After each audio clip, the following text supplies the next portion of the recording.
Hi there. I am here to talk about some of the information we went over earlier this week. Thank you to the freshmen and families who attended our in-person college seminar for freshmen and families. And yeah, I'm here to go through some of that information with you today. Thanks for listening. Welcome. My name is Miss Seibel. I am one of the school counseling interns on campus, and one of our other school counseling interns is Miss Herrera. And yeah, this school year we have been meeting with and serving your students, and it's been a blast. We are in a school counseling program at San Diego State, and we are just wrapping up our program and graduate in a few weeks. So we're very excited about that. Just a little bit about me. I went to community college first, right after I graduated. I wasn't sure what I wanted to do, and I think community college was very helpful for me to, sorry about that. Very helpful for me to figure out what I wanted to do, what I was interested in, and what I wanted to major in. And I chose psychology. So I got my associate's degree for transfer through Mesa College, and then I transferred to San Jose State and then finished out my degree there and graduated with my BA in psychology. Okay, just a little overview of what we're going to be talking about today. We're going to talk about just general overview of college options, and we're going to talk about admission requirements, affording college, ways to do that, what freshmen and families could be doing now, and some resources we'll leave you with. And just so you know, there are some QR codes and hyperlinks throughout this entire presentation. So you feel free to go back and click on the links that you want to learn more about, or that you're interested in further exploring. All right, so some takeaways and objectives we hope you'll leave with today. So we want freshmen and families to learn about the different college pathways that are available after graduation. Secondly, we hope you learn the difference between the graduation requirements and A through G requirements for college admission and what that looks like. Thirdly, freshmen and families will learn about different financial options to help pay for college. And lastly, you will learn about the available resources here offered at Mission Hills.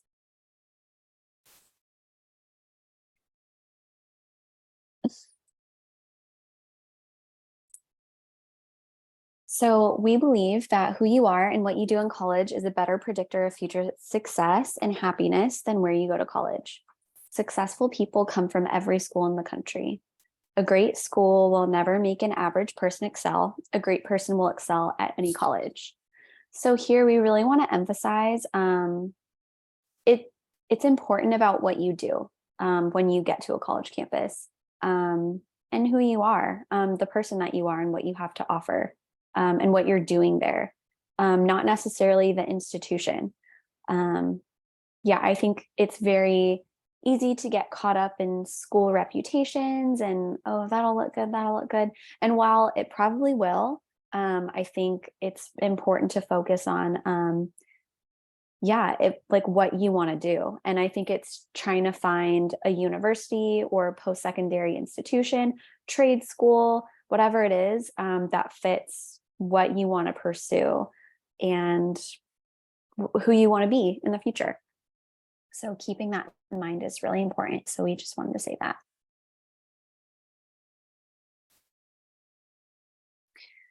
Okay, so in terms of post-secondary options, we're going to be touching on all of these for the most part. Not so much vocational and technical and trade school, although we do have information about that, more so in the Future Center. So we're going to be touching on today Cal State universities, universities of California, private schools and independent schools, and community college. Okay, so starting off with community college, there are a total of 18 in San Diego and 116 all throughout California. So a bonus of attending community college right after high school, and in general, is the lower cost in admission. I can speak to this from my personal experience. I know that I saved some money going right into community college after high school. And again, like I shared earlier, this was such a helpful time for me to be able to have those few years without paying a huge price tag and without paying a huge price tag for pursuing something that I wasn't sure what I wanted to pursue yet. So I think that took some pressure off of me. And yeah, it really worked out for myself. And so in terms of community college, Palomar College is something that we really encourage students at Mission Hills to apply for. There's this awesome program called the Palomar Promise that I'll talk a little bit about later, but it is an opportunity for students to have 2 years of free college essentially through this program. And so we really encourage students to apply for it. And just to also, even if you don't want to go to Palomar, even if you have another idea in mind, like you want to go to a CSU or something like that, like you want to go to San Marcos, we encourage students to apply for Palomar anyways, just so you have that as your backup, as your plan B to fall back on. So what are requirements for community college? It's a high school diploma. So that means meeting Mission Hills High School graduation requirements. And then once you get to community college, after you do your 2 years, you have the option to transfer to a four-year university, which is what I did when I attended San Jose State and finished out my degree there. So community colleges are a good quality education for a lower price tag. And like I said, you can transfer on to get your bachelor's at another institution for starting out with community, or you can get your associates and go into the workforce after that, or you can go through a certification program and get your certificate and find work or a job post.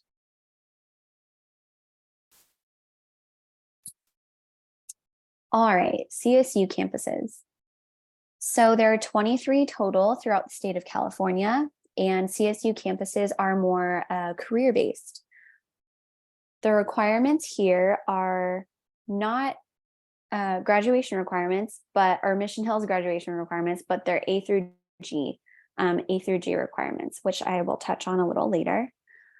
And also for CSU campuses, they are no longer requiring SAT and ACT test scores.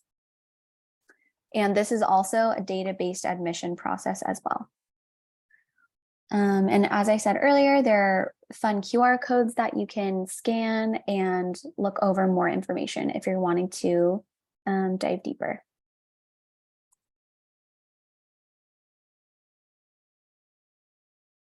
All right, UC campuses.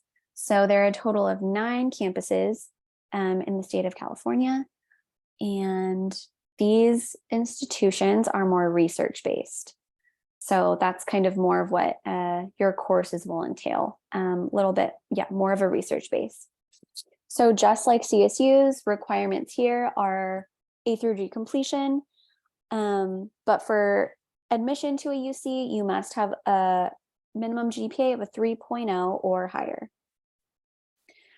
Also, like CSU's, UCs are no longer requiring SAT and ACT test scores as well.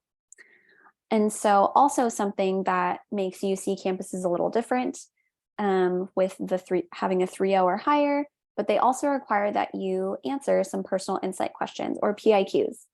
So these questions will be released to you by, or it's part of the UC admission like materials that you need to have in order to submit your complete application. And so these questions could range from, you know, what has your high school experience been like?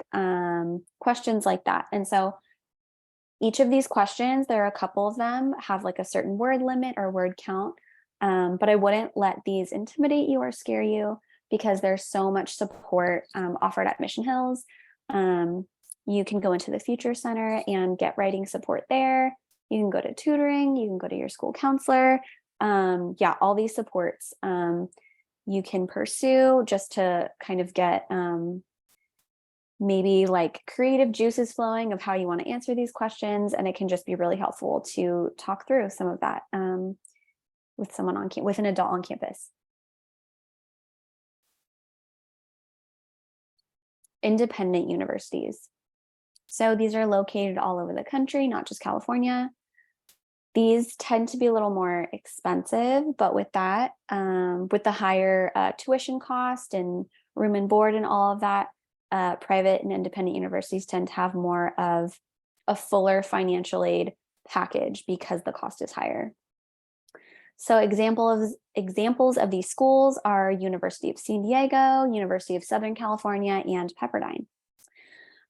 With independent and or private universities, each are very different and unique. So if right now, if you have your eye on a school like this, it's really important to do your research to just make sure that you have all of your admission requirements, application requirements, because it's very much catered towards the school or to the school.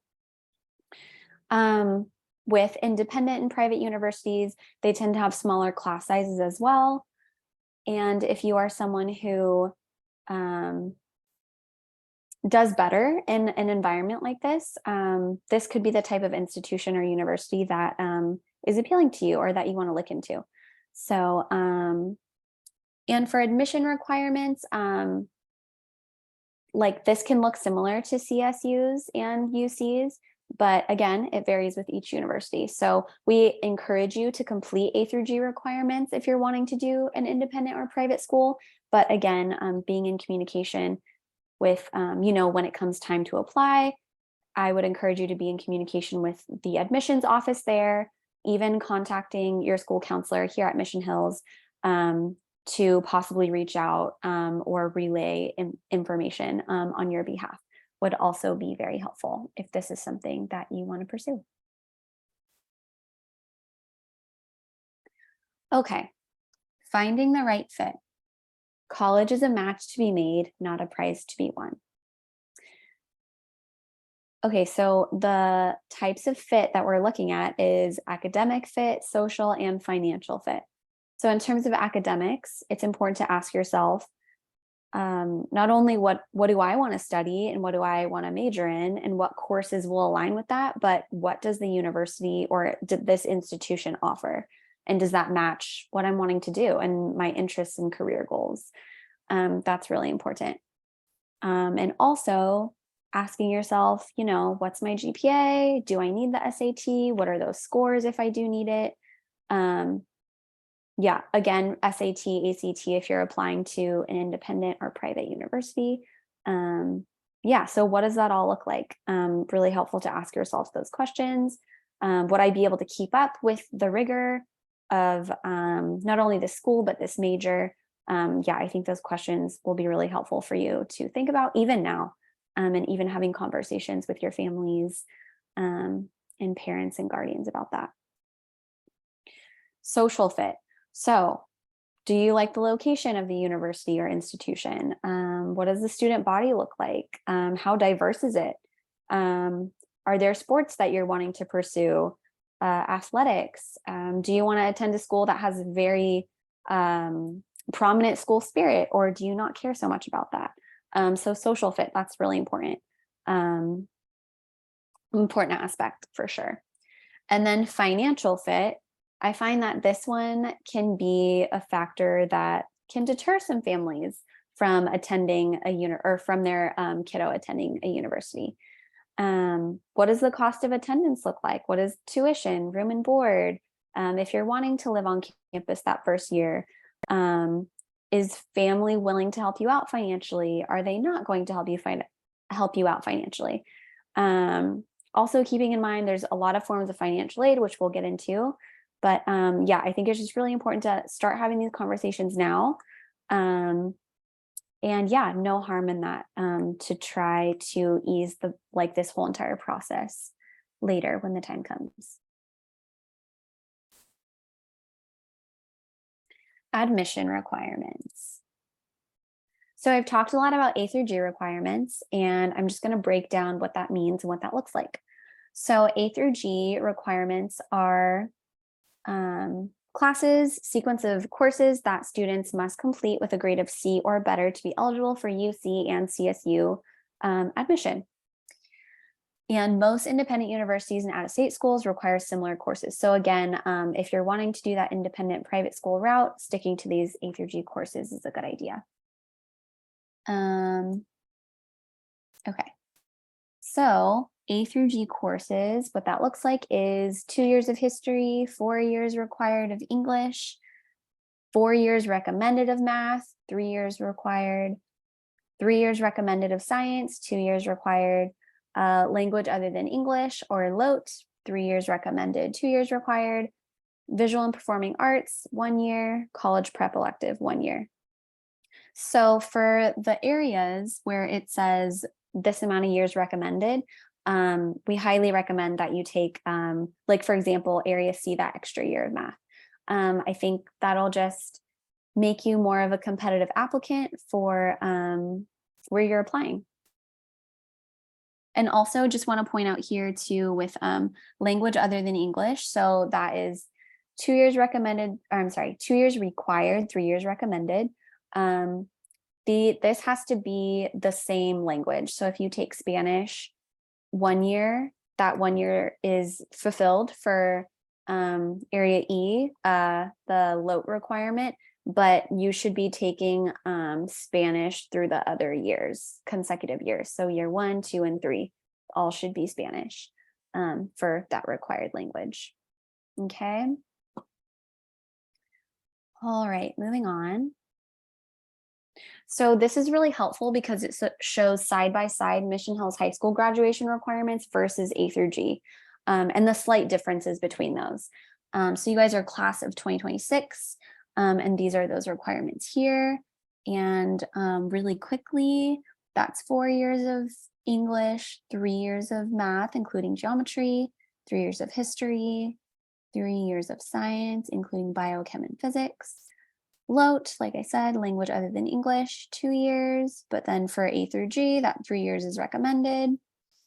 And then VAPA, 1 year, 1 year. And then electives, and then physical education, 2 years of that. And then you don't need A through G, or you don't need physical education for A through G, but you need it for graduation. So you'll still be taking those PE credits. And then total, you'll need 230 credits for graduation. And lastly, just want to point out in bold at the bottom for A through G requirements, like I said earlier, you must pass all of your courses with a C or better. For graduation requirements at Mission Hills, you must pass with a D or better. So little different. Yeah, those slight differences there are important to keep in mind.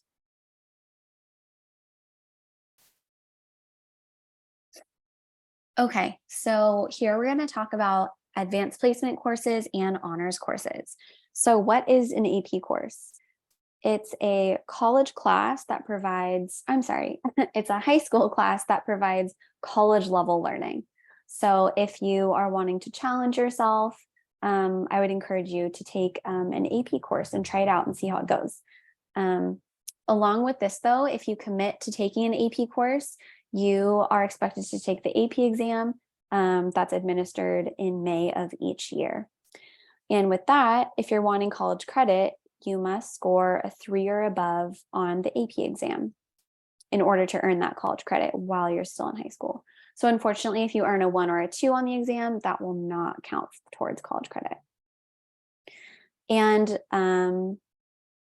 yeah, so also with AP courses, we encourage all students to take them. There's no cap at who's able to take an AP course and who's not. This is open to all students. But at the same time, if you do choose to take an AP course, keeping in mind that this is going to be a little bit more rigorous than normal or college prep, or you'll see it as P on your transcript next to the class, but a college prep class, like a normal class at Mission Hills.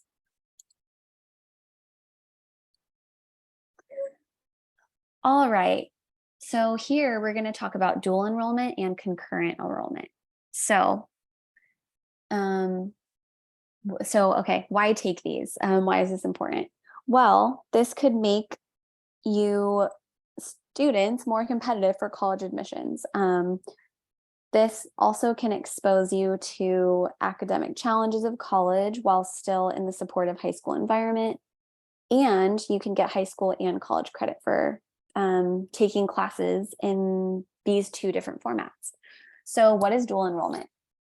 What that looks like is you are taking a class at Mission Hills, but that class is a Palomar course.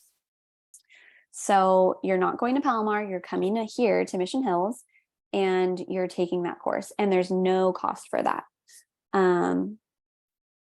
Yeah, and then for concurrent enrollment, the difference is you'll be enrolling, you have the opportunity to enroll at a course on Palomar campus. So you'll be going physically to Palomar campus and taking a class.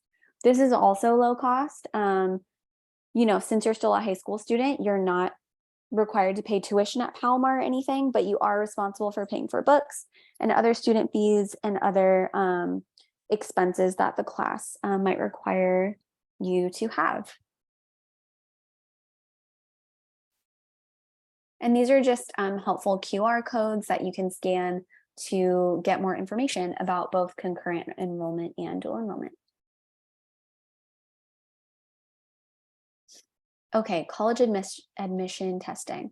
So I talked a little bit about the SAT and ACT and how it's no longer a requirement for CSUs and UCs, but I will say that, and I think I mentioned this, that some independent universities and or private universities still may want these scores. So if they do, or if that's something that you're wanting to do or go that route, then it's advised to take the SAT and ACT in the spring semester of your junior year to practice. That way you can have time to retake it if you need to or would like to. And then students should take their final SAT or ACT before October of senior year to have their score ready to send to colleges and universities.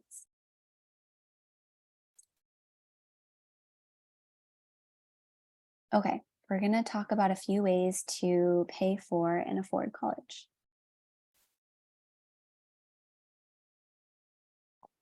Okay, financial aid.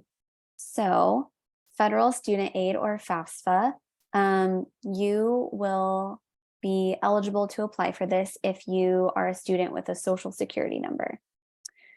So the types of federal aid that you can apply for include Pell Grants, work study, and student loans. And the types of state aid that you can qualify for, depending also on GPA, Cal Grant A, B, and C, as well as the Middle Class Scholarship and the Chapey Foster Youth Grant. And for the California Dream Act, or CADA, this is for students without a social security number or students who are under DACA or undocumented. So there's no federal aid that these students are that they qualify for, but they do qualify for state aid. So this includes the same types of state aid that students with a social security number are eligible for, as well as Dream loans. That's the only extra one. And then so there actually has been an update in terms of when you can start to apply for FAFSA and CADA. So that's now, the window opens in December. It used to open in October. So yeah, they're opening it up a couple months early. So families can get a head start on trying to secure financial aid and ways to pay for college. So the window opens in December now, and it closes in March.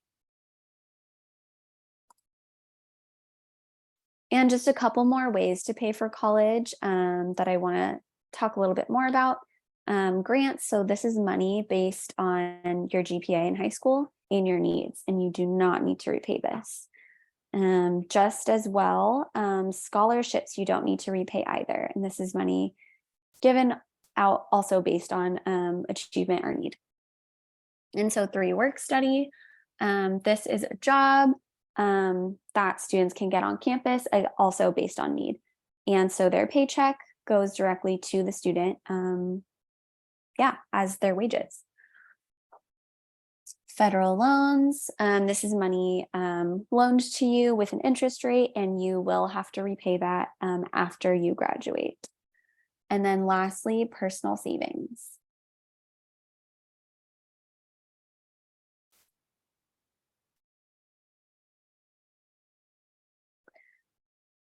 Okay, there is a local aid program called the Palomar Promise. As I mentioned, you get 2 free years of enrollment and college essentially.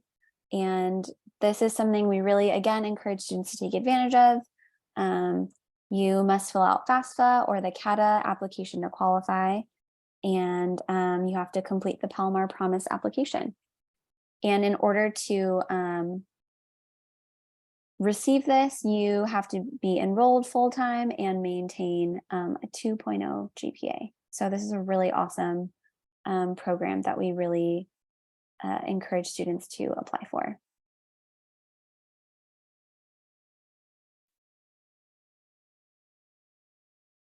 Scholarships. So there are academic, athletic, ASB related, leadership, community service, and needs-based scholarship on Mission Hill's website. So if you want to learn more about that, you can scan the QR code and check that out. Also, the website is updated every few weeks. So there are always new things posted as they come up.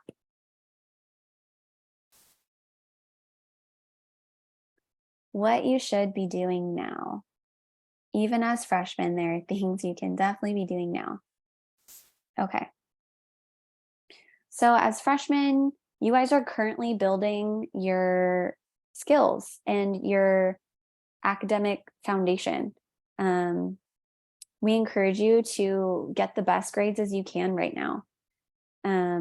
We encourage you to continue to lean into and cultivate your time management skills, study skills, organizational skills, advocating for yourself, asking your teachers for help, going to tutoring, really taking advantage of those resources.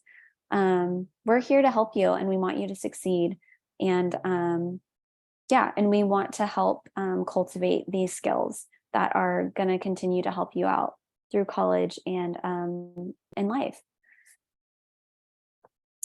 And we also want to challenge you to take AP honors or college courses, as well as do your best to maintain those A through G requirements in taking those classes.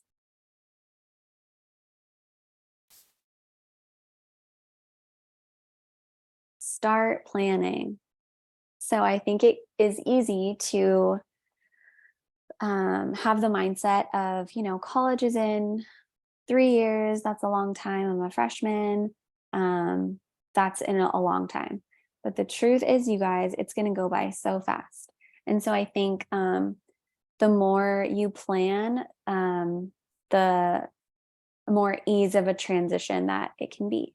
And also accounting for things to not go according to plan, because things come up sometimes, but doing your best to navigate that and also planning for that. So you can have conversations with your parents and your family, as well as teachers and your school counselor to talk about your post-high school questions, goals, and plans. You can get involved, join sports, be a part of clubs, volunteer.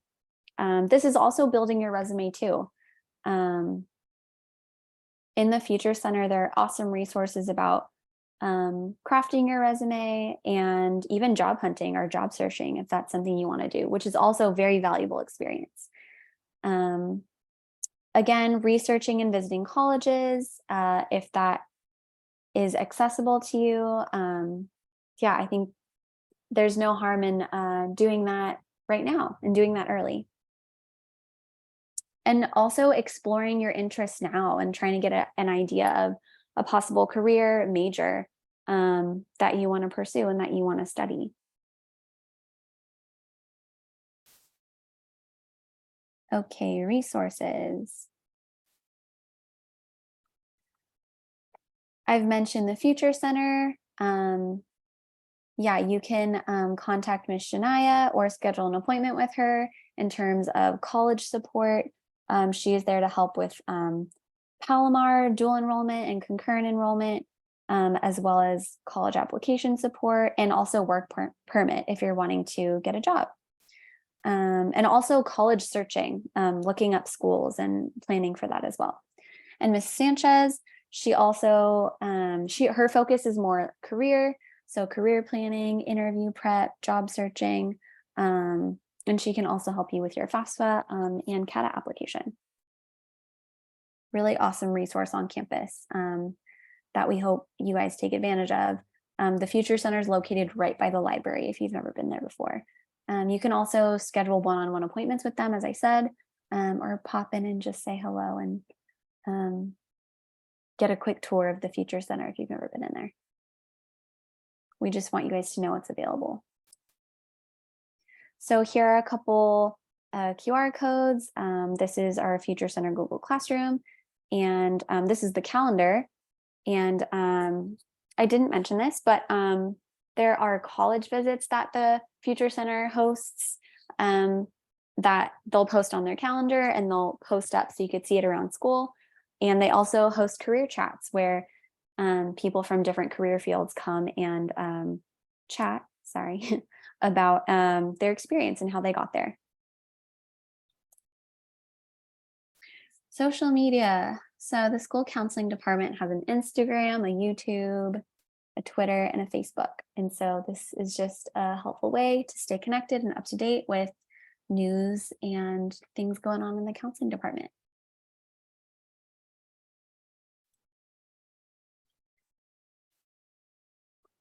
So these are the counselors, the school counselors from the school counseling department, and hopefully you know who your counselor is. If not, last name it's alphabetized by last name. And so you can correlate that with who your school counselor is. And if you don't know them, get to know them. They're an awesome and helpful resource for you.